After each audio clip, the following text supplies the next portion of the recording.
You're about to revisit a disappearance that once shook a quiet corner of America, not just because of how many lives were involved, but because of the absolute silence that followed for nearly 2 decades.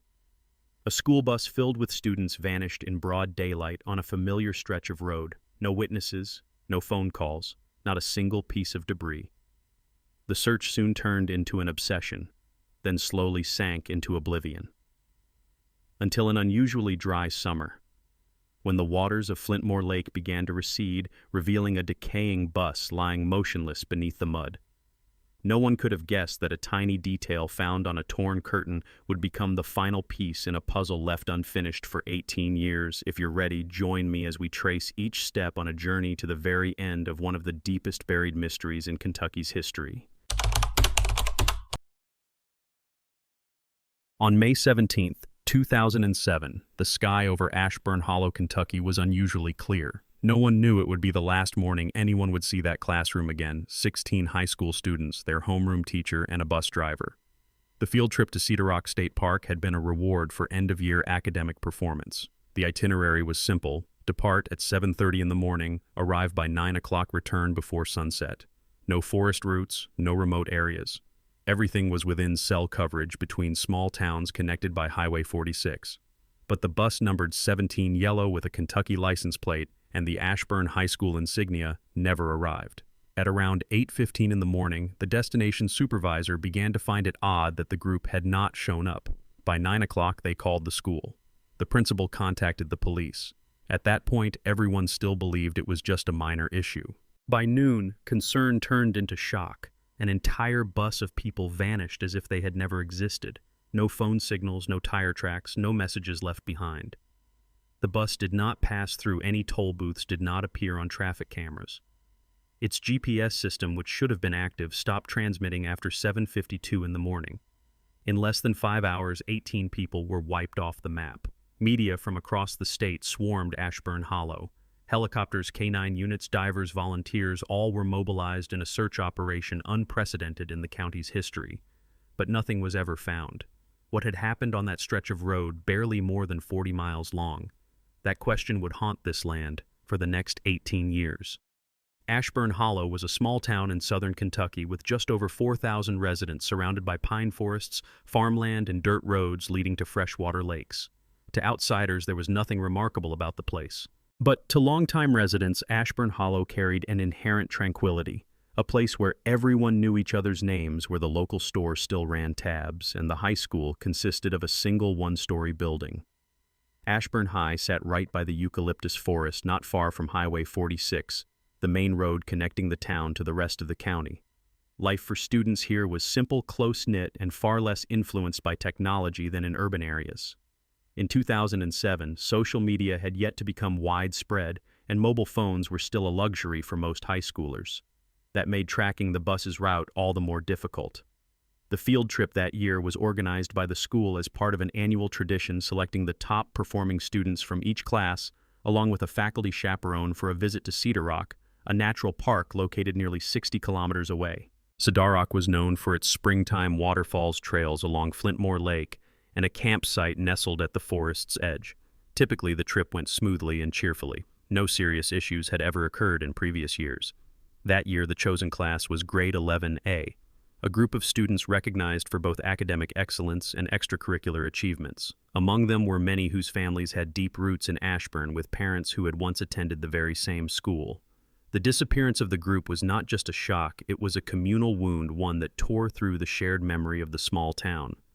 Flintmore Lake, the place where the bus was found 18 years later, was nearly 4 miles off the main route, with almost no direct turnoff from the highway. It was not a place the bus was ever supposed to pass through, and throughout the initial months of investigation, no one even mentioned that name. Perhaps because no one could have imagined the greatest secret had sunk deep into the waters that once seemed so harmless. The class of 11A at Ashburn High in 2007 consisted of 16 students. Among them were 9 girls and 7 boys. Each had their own unique personality, yet they all shared one thing in common: a deep affection for their homeroom teacher, whom they always called Miss Maud. Miss Maud Ainsley, 38 years old, was the biology teacher. Born and raised in Ashburn Hollow, she had been part of the school's very first graduating class. After attending university in Louisville, she returned home to teach, driven by a desire to remain close to the land she loved. To her students, she was patient, thoughtful, strict, yet deeply compassionate. That year, she personally nominated the list of students for the trip, not solely based on grades, but also on effort and growth throughout the school year. Some of the notable names on the list: Omari Ledge, 17 years old, captain of the football team, holder of a partial scholarship to the University of Kentucky. Tall, composed, and resilient, he had come through a difficult time after his father's death. Aveline Trueno, 16 years old, the only Latina student in the class. Gifted in painting, living with her single mother, and often regarded as the emotional anchor of the group. Darius Fenn, 17 years old, a transfer student from Missouri who had joined the class just one semester earlier. Quiet by nature, always seen with his old film camera. Maria Choi, 17 years old, daughter of the town's laundromat owners. A lover of zoology and the one who planned most of the trip's logistics. Alongside them were 12 other students, each later remembered in news reports after the disappearance as kind, well-behaved teenagers with no signs of running away or engaging in violent behavior. The 18th person was the driver, scheduled to be Mr. Cal Dermott, 59 years old, a longtime school bus driver. But in time, this detail would become one of the most crucial pieces of the puzzle. The group departed the school at 7:30 in the morning, carrying packed lunches, disposable cameras, a few park maps, and a basic camping gear kit. No one imagined it would be the last time they passed through the school gate. That morning began like any other field trip. The sun was mild, the sky cloudless, and the air cool after an overnight shower, perfect weather for exploring the Kentucky outdoors. Bus number 17 departed the school on time, rolling out along the familiar loop that led to Highway 46. The journey was expected to last just over an hour, passing mostly through sparsely populated areas, though not entirely remote, with several gas stations and small shops scattered along the route. On board, the atmosphere was filled with laughter and chatter. Many students were recording videos with mini DV camcorders, a popular habit at the time. Others played music on handheld speakers, read books, or took the chance to nap. Miss Maud sat in the front right row, eyes always watching her students, occasionally jotting notes in a small notebook. She carried the student list, a seating chart, and a first aid kit. According to a recovered note from her desk, the group had planned a brief stop at a gas station called Reeves Corner, a usual layover point for school trips. It would also be the last place the bus was seen. Security footage from the station captured the bus's arrival at 8:06 in the morning. It stayed for approximately 7 minutes. A few students got off to buy drinks. Omari was seen helping an elderly man carry a basket. Aveline stood by the fuel pump sketching something in her notebook. Miss Maud paid inside the store and waved goodbye to the clerk, who later described her as a calm woman, slightly worried but very polite. The bus then departed, heading southeast in line with the planned route to Cedar Rock. But just 10 minutes later, all traces vanished. No further camera footage, no witnesses on the road recalled seeing the bus. No accident was reported. The first anomaly was a brief flickering GPS signal at 7:52 in the morning, indicating the bus made a premature left turn onto a side road leading to Flintmore Lake. Still, when the data was reviewed, police dismissed it as a device error. No one believed the bus would have gone that way. The next clue was even stranger: an unsent message found on Maria's phone, who had been sitting in the back row. The message was incomplete, containing only the line, "Why is the bus?" It had never been sent. The timestamp read 8:18 in the morning. No one knew what happened after that final bend in the road. What began as an ordinary morning and a short trip would become a mystery that endured for nearly 2 decades. At 9 o'clock in the morning, the Cedar Rock staff, who were expecting the group, began to grow concerned when the bus still had not arrived. They called the school to confirm the departure time. The principal, Mrs. Alberta Cohn, immediately tried to reach Miss Maud on her personal phone, but there was no signal. The GPS signal from bus number 17 had disappeared entirely from the system after 7:52 in the morning. The matter was reported to local police at 9:15, but it wasn't until after 11 o'clock, when no one had heard from any student or teacher, that an official investigation was launched. The initial responders were the county police. They scanned every route between the school and Cedar Rock Park. Calls were placed to the students' families requesting confirmation of any recent contact. The result was unanimous. No one had heard from anyone on the bus since early that morning. By 1 o'clock in the afternoon, helicopters were sweeping the entire main route. No accidents, no vehicles matching the description. Traffic cameras at key intersections which should have recorded the bus showed no matching footage. It was as if the vehicle had vanished into thin air after its last stop at Reeves Corner. More troubling still was the school's confirmation the scheduled driver, Cal Dermott, had not officially signed in that morning. Instead, the internal log showed a signature for temporary route assignment written in blue ink, a handwriting that did not match Mr. Dermott's. At the time, this was dismissed as a minor clerical error, and everyone assumed Cal had driven the bus as planned. No one realized that this mix-up would delay the truth for 18 years. As night fell, Ashburn Hollow entered a state of emergency. Families of the students gathered at the school gates, waiting in tears. The local station broadcasted urgent bulletins asking anyone who had seen the yellow school bus numbered 17 to contact the police immediately. But not a single call came in. The bus had vanished in broad daylight. No trace, no cry for help, no witnesses.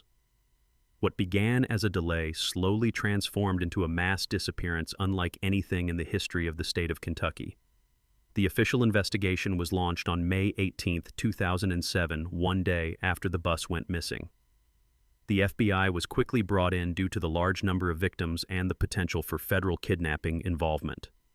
Special units specializing in missing persons were deployed to Ashburn Hollow, equipped with frequency tracking devices, search dogs, and ground-penetrating radar technology.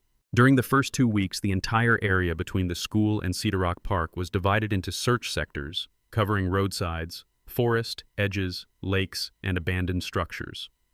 More than 300 volunteers registered to help. State television broadcasted live from the scene. Every possible lead was documented, from suspicious engine sounds to the accounts of hikers. All of them led to dead ends. Initial theories included the driver had a stroke and the bus veered off into a ravine or lake, dismissed as there were no deep bodies of water or dangerous terrain along the main route. A vehicle accident caused the bus to fall out of sight. Helicopter sweeps of the region revealed no matching vehicles. And an attack followed by relocation. No reports of gunfire, strange noises, or signs of a struggle. A mass runaway, quickly ruled out as the students had no clear motive and would not have been able to stage such a complex disappearance. A case involving the driver.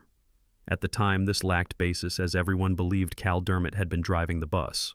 However, after 3 weeks with no physical evidence, the bus itself became an almost surreal mystery. Investigators confirmed the vehicle did not follow the official route and had most likely turned onto a side road or had been redirected. But no one knew to where or how the surveillance footage from Reeves Corner, the only video to capture the bus, glitched for 17 seconds just after it departed. The footage froze, then sped up. The technical team could not determine the cause. A faint lead came from a fisherman at Flintmore Lake who reported seeing a yellow bus pass along a trail by the water that day. But under further questioning, he was unsure of the date and unable to describe the license plate accurately. Eventually, after 6 months of investigation, the FBI classified the case as a disappearance without trace. The file was archived under the name Ashburn 17 Incident. The media gradually moved on. Volunteers withdrew. Families of the victims hung photos, held vigils, and lit candles every year, but no new clues ever surfaced. In 2009, Ashburn High erected a small memorial wall featuring 18 square plaques, each holding a photo, a scarf, or a handwritten note. The principal transferred to another post. The sheriff retired.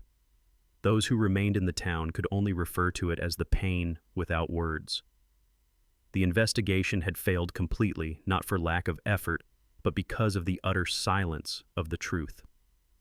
18 years passed, and the town of Ashburn Hollow changed slowly, like a scar fading with time, but never truly disappearing.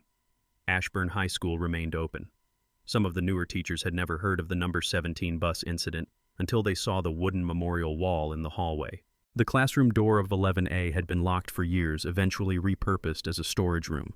The families of the victims, some moved away, others stayed in quiet resilience. A few parents created online memorial pages, but traffic dwindled over time. Emotional posts were gradually replaced by ads and fresh headlines. In 2017, exactly 10 years after the event, a memorial ceremony at Flintmore Lake drew fewer than 30 attendees. Among them was Mr. Elan Ledge Omari's father, who still carried his son's photo in his wallet. He sat silently by the lakeshore, eyes fixed on the water where he once believed nothing lay hidden beneath. The only person who continued to pursue the case in her own quiet way was a former local reporter, Mrs. Maureen Hask. She kept hundreds of copies of records, maps, and interview notes from years of investigation. But when she retired, she too folded the thick stack of documents and placed them into a wooden box labeled "The Trip That Never Returned." In 2023, a major flood caused Flintmore Lake to rise, submerging the trail that had once been considered a suspicious detour. But afterward, no one mentioned it again. Until August of 2025, when a severe summer drought dropped the water level of Flintmore Lake to its lowest in over 40 years. A fishing group spotted a piece of metal protruding from the mud. Thinking it was old industrial debris, they reported it to local authorities. When the survey team arrived on the scene, they could hardly believe their eyes. Beneath the thick sludge amid the cracked, dried basin of the drained lake was a decaying yellow school bus bearing the sign Ashburn High. The number 17 was still visible on the paint-chipped door. The bus was discovered on the morning of August 14, 2025, exactly 18 years and 89 days after it vanished. A case long forgotten had suddenly returned. Rescue teams, police, and forensic personnel arrived at Flintmore Lake the following morning. The area was completely sealed off. Bus number 17, missing for nearly 2 decades, was found tilted in thick mud, its front end pressed against bedrock, though there were no signs of a major collision. The rear door remained shut. The front door was jammed tight. After 3 days of pumping out water and sludge, investigators managed to open the bus cabin. Inside, they found a space that was eerily intact. Rows of seats were neatly aligned with no signs of tampering. 3 backpacks still had their zippers closed, placed near the back seats.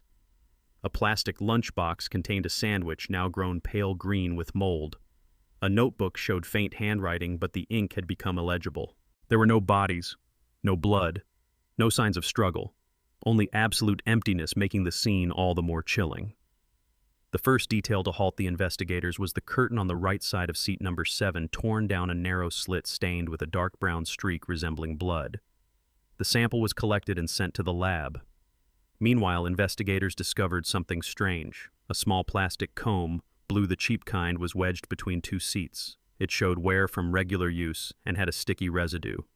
Lab results revealed the blood stain on the curtain did not match any of the students or Miss Maud. DNA extracted from the comb matched Cole Branter, a man previously believed to have died in a truck accident in Louisiana in 2015. Who was Cole Branter? Digging through records, the investigative team found that Cole Branter had used multiple fake identities for years. He had federal priors for smuggling undocumented individuals across state lines and had once impersonated a school driver to abduct runaway or at-risk students. The 2015 crash had been declared a total burn. No DNA was recovered as the body was completely incinerated. Now, with DNA from the comb inside bus number 17, everything was thrown into chaos.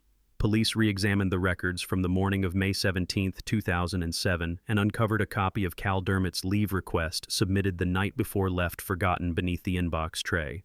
This meant that morning the person who drove bus number 17 was not Cal Dermot. It was someone else who impersonated him, wore the uniform, signed out the vehicle, and departed the school with 17 others never to return. A horrifying question emerged.